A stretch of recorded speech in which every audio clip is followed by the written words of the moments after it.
तो दोस्तों आइए हमारे साथ, आज हम करेंगे क्लास 9 का chapter number 4 linear equation in 2 variable, 2 चर वाले रैखिक समीकरण, वो भी बहुत आसान तरीके में। ये ज़्यादा लंबी क्लास नहीं होगी क्योंकि ये चैप्टर बहुत इजी है, बहुत ही ज़्यादा इजी है। आपको क्या करना है, मेरे साथ कॉपी किताब निकालो, साथ साथ लिखो और क्वेश्चंस की प्रैक्टिस करो, ठीक है। तो चलते हैं क्लास 9 से chapter number 4 linear equation in 2 variable को अच्छे से समझेंगे, ठीक है। तो चलिए शुरू करते हैं।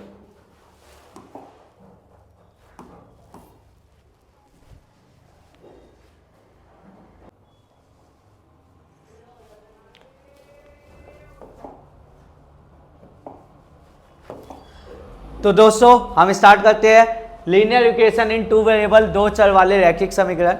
इसको पहले बेसिक से समझते हैं। आपको पता है क्या चर क्या होता है? क्या हमें पता है चर क्या होता है, वेरिएबल क्या होता है?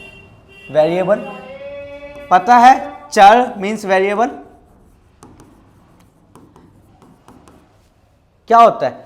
मैंने बताया है कि चर वो नंबर होते हैं, वो संख्या होती है जिसका वैल्यू हमें नहीं पता हो, जिसका मान हमें नहीं पता हो। जैसे मैं कहूं, मैं आज x रुपए लेके मार्केट करने गया कुछ सामान लेने। अब मेरे को ये नहीं पता x रुपए से कितना सामान आ सकता है, बिल्कुल नहीं पता। क्या आ सकता है ये भी नहीं पता। तो जिसकी वैल्यू हमें नहीं पता हो, यानी अल्फाबेट वाले जितने भी है, तो वो सभी क्या कहलाता है? क्या कहलाता है? वेरिएबल नंबर, ठीक है। इसी का उल्टा मैं कहूं नॉन वेरिएबल, नॉन वेरिएबल इसका दूसरा नाम कहते हैं कांस्टेंट। क्या बोलते हैं? कांस्टेंट, ठीक है, जिसे हम अचर बोलते हैं हिंदी में। तो जिसकी वैल्यू हमें पता हो, उल्टा इसका, जिसका मान हमें पता हो। मैं कहूं मैं मार्केट में 100 रुपए लेके जा रहा हूं, तो आपको पता है 100 रुपए में कितने सामान आ सकते हैं और क्या सामान आ सकते हैं। Very good. अब चर वेरिएबल के बारे में तो पता चल गया, अब आते हैं लीनियर के बारे में पता करने। रैखिक का मतलब क्या होता है? लीनियर मतलब क्या होता है? रैखिक, ठीक है।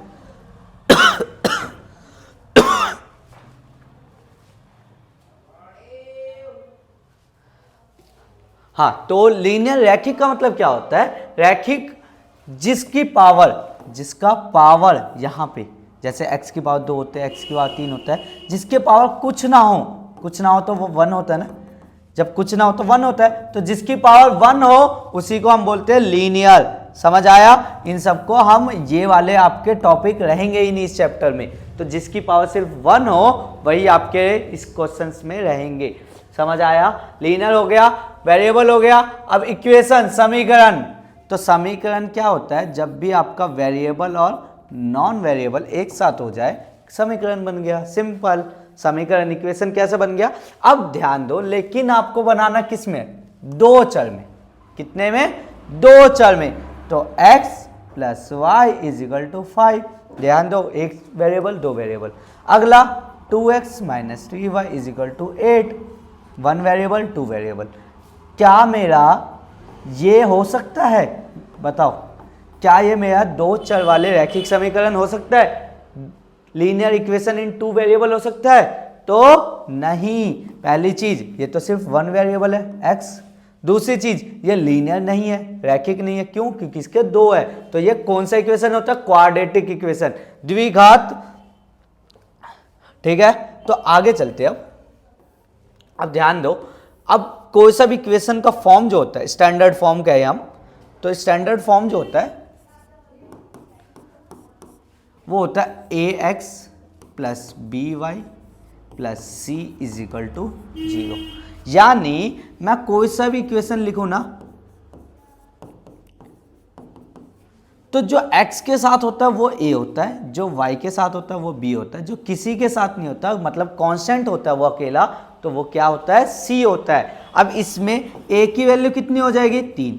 b का वैल्यू कितना हो जाएगा? -4। याद रखना, निशान के साथ बोलना है। और c का मान कितना हो जाएगा? 9।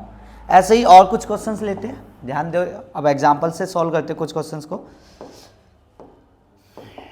पहला एग्जांपल कह रहा है 3/2x minus pi y is equal to 8। ध्यान रहे, पहले इक्वेशन को आपको इस फॉर्म में चेंज करना है। किस फॉर्म में? सभी नंबर एक साइड हो, तो इसको मैं चेंज करूँ तो 3/2x minus pi y -8 is equal to 0। अब a कितना हो गया 3/2, b कितना हो गया -पाई, c कितना हो गया -8। समझ आया? और क्वेश्चंस लेते हैं। तीसरा 4x -√2y is equal to 0। अब ध्यान दो, 0 को इधर लाएंगे फिर भी इधर 0 ही बचेगा, तो ये स्टैंडर्ड फॉर्म ही है। तो a कितना 4, b कितना -√2 और c कितना, c यहाँ है ही नहीं तो 0। Very good. अगला एग्जाम्पल लेते हैं। मैंने लिखा x इज इक्वल टू 5, तो इसको स्टैंडर्ड फॉर्म बनाने के लिए x -5 सभी इसको एक ही साइड। अब ध्यान दो x के साथ क्या है, अभी दिख नहीं रहा कुछ, तो एक तो होता है, एक तो सभी के साथ होता है। क्यों? क्योंकि 1 को x से मल्टीप्लाई करूंगा क्या आएगा, x ही आएगा। तो 1 तो है, यानी a कितना हो गया 1। क्या यहाँ b है? तो b नहीं है तो 0। c कितना हो गया -5। समझ आया? तो ये कंफर्म है कि ये क्वेश्चन आपका 1 नंबर में आ जाएगा। आपसे पूछेगा इस इक्वेशन में find the value of a, b and c, तो आपको क्या करना है, सबसे पहला काम है स्टैंडर्ड फॉर्म को चेंज करना। कोई सा भी इक्वेशन हो स्टैंडर्ड फॉर्म में चेंज करना, फिर जो x के साथ है वो a, जो y के साथ है वो b, जो किसी के साथ नहीं है वो c। ठीक है बच्चा? तो ध्यान रहे, इस बार हमें अच्छे मार्क्स लाने, तो अच्छे मार्क्स लाने के लिए आपको पता है क्या करना है। मैथ्स में मेरे जो अच्छे मार्क्स आते थे मैथ्स में क्या करता था मैं, सिर्फ ज्यादा से ज्यादा क्वेश्चंस की प्रैक्टिस। मैथ्स में जब तक आप प्रैक्टिस नहीं करोगे क्वेश्चंस की, आपको आइडिया ही नहीं मिलेगा कि कैसे कैसे क्वेश्चंस आएंगे। तो आप जितने ज़्यादा क्वेश्चंस की प्रैक्टिस करोगे, जितने ज़्यादा क्वेश्चन करोगे खुद से, तो आपको आइडिया मिल जाएगा कि ऐसे भी क्वेश्चंस हो सकते हैं। तो जितने ज़्यादा क्वेश्चन, मैं तो यही कहूँगा क्वेश्चंस की प्रैक्टिस करो। मैथ्स इतना आसान है कि जस्ट आपको क्या करना है, इतना आसान है, बस आप जब प्रैक्टिस करने लगोगे ना आपको खुद आसान लगेगा। तो आपको क्या करना है, सिर्फ मैथ्स में प्रैक्टिस। मैथ्स हमेशा प्रैक्टिस मांगता है, ये रटने वाला सब्जेक्ट नहीं है। ठीक है? अच्छा, अब आपका क्वेश्चन बन जाता है कि इसको चेंज करना है, चेंज करो 2 वेरिएबल में, 2 वेरिएबल इक्वेशन में। इक्वेशन 2 चर वाले रैखिक समीकरण में चेंज करना है। तो क्या करना है, जैसे 2x = 5 है। अब ये तो एक ही चर दिख रहा है इसमें, इस पूरे इक्वेशन में एक ही चर दिख रहा है, तो इसको कैसे चेंज करेंगे। 2x, क्या यहाँ y है, y नहीं है, तो मैं इसको 0 × y लिख सकता हूँ, क्योंकि 0 को किसी से भी मल्टीप्लाई करेंगे तो क्या बन जाएगा 0, और ये 5 इधर आके क्या बन जाएगा माइनस का। तो आ गया आंसर आपका। ऐसे ही मैं कहूँ -5/2y = 9, तो क्या करना है, -5/2y को उस साइड ले जाओ, 5/2y पॉजिटिव और +9 तो है इधर, बच जाएगा 0। अब x नहीं है तो x को क्या करना है 0 से मल्टीप्लाई, अब बीच में प्लस लिख दो, खत्म। देखिए कितना आसान है। क्या करना है, जो भी वेरिएबल नहीं होगा उसको क्या करना है 0 के साथ मल्टीप्लाई, तो आपका बन जाएगा 2 वेरिएबल में लीनियर इक्वेशन। समझ आया? लीनियर इक्वेशन इन 2 वेरिएबल में बन जाएगा, 2 चर वाले रैखिक समीकरण बन जाएगा। तो ये भी आपका क्वेश्चन आ जाता है, पूछ लेता है कि इसको 2 चर वाले रैखिक समीकरण में चेंज करके दिखाओ। ठीक है? अब आगे चलते हैं। लीनियर इक्वेशन के सॉल्यूशन निकालना। सॉल्यूशन कैसे निकालते हैं, हल। सबसे पहले मैं एक लीनियर इक्वेशन लिख दूं, 2x + 6y = 12। ठीक है? अब ध्यान दो दोस्तों, किसी भी लीनियर इक्वेशन के कितने सॉल्यूशन हो सकते हैं, कितने, हाउ मैनी सॉल्यूशन, कितने हल हो सकते हैं, तो इनफाइनाइट सॉल्यूशन। ठीक है? इनफाइनाइट सॉल्यूशन, अपरिमित रूप से अनेक सॉल्यूशन, बहुत सारे हो सकते हैं। अब जैसे इसी में मैं एक सॉल्यूशन निकाल देता हूं। क्या करना है, एक वैल्यू हम खुद से रखेंगे, मान लेते हैं हम x की वैल्यू क्या होगी 1, तो 2 की जगह 1 + 6y = 12। 2 प्लस का हो गया, 2 × 1 = 2 हो गया ना। अब प्लस का 2 उधर जाके क्या होगा माइनस का, यानी 12 में से 2 गए, तो 6y कितना आ गया 10 अब y कितना आ गया 10/2, यानी x मैंने 1 रखा तो y कितना है 10/2, कट के कितना, सॉरी 10/6, 10/6 तो कट के कितना आ जाएगा ये 5/3, यानी 1,5/3।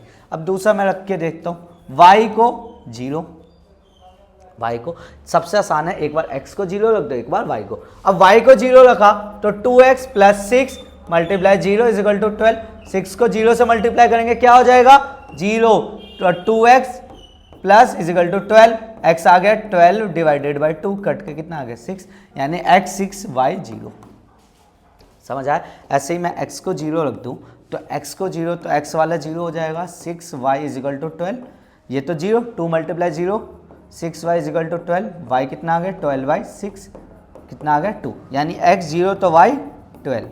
y को 1 रख के देख लो, y को 1 रखे 2x + 6 × 1 = 12, 6 1 = 6, उधर जाके क्या हो गया माइनस का, यहाँ बच गया 2x, तो x कितना आ गया 12 में से 6 गए 6, 2 डिवाइड होगा, कट के कितना आ गया 3। तो देखिए कितने सारे सॉल्यूशन बन सकते हैं, बहुत सारे सॉल्यूशन बन सकते हैं। तो एक लीनियर इक्वेशन के कितने solution, how many solution, infinite solution, अनेक सॉल्यूशन। ठीक है, तो आगे चलते हैं और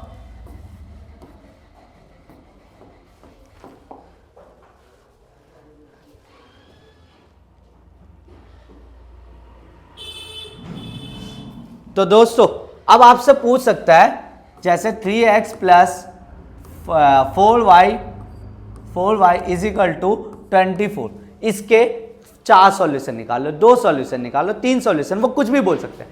तो हम 4 सॉल्यूशन पहले निकाल के दिखाते हैं। सबसे पहला सॉल्यूशन x को 0 रखो, जब भी ऐसा क्वेश्चन आए क्या करना है x को 0, तो x 0 तो x वाला गाय 4y = 24, तो यहाँ से 4y = 24, क्योंकि 0 से मल्टीप्लाई करेंगे 0, y आ गया 24/4, कट के कितना आ गया 6, यानी x 0 तो y 6, एक सॉल्यूशन।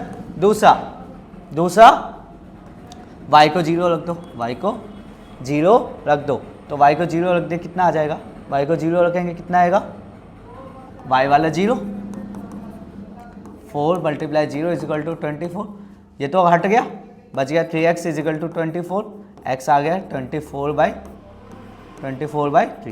कट के कितना आ गया 8, यानी y 0 तो x 8, याद रखना पहले x वाला आता है फिर y वाला। अब क्या करना है, x को 1 डाल दो, x को 1 तो 3 बन जा 3 + 4y = 24, ठीक है, 3 एकम 3, उधर जाके क्या होगा माइनस का, y कितना आ गया 21/4, तो x 1 तो y 21/4। ऐसे ही अब y को 1 डाल दो, कुछ भी डाल सकते हो 2 3 4, मान लो मैं 3 डाल दिया, y को 3 डाला तो 3x + 4 3 = 24, 3x 4 3 जा 12, 24 12 उधर जाके क्या होगा माइनस का, तो 12 आ गया, यहाँ 3x बच गया, x 3 मल्टीप्लाई हो रहा है, यहाँ जाके डिवाइड, कट के कितना आ गया 4, यानी y 3 रखे हमने तो x कितना आ गया 4, आगे 4 सॉल्यूशन। ऐसे ये जितना भी सॉल्यूशन बोलेगा निकालने के लिए आप निकाल सकते हो। समझ आया?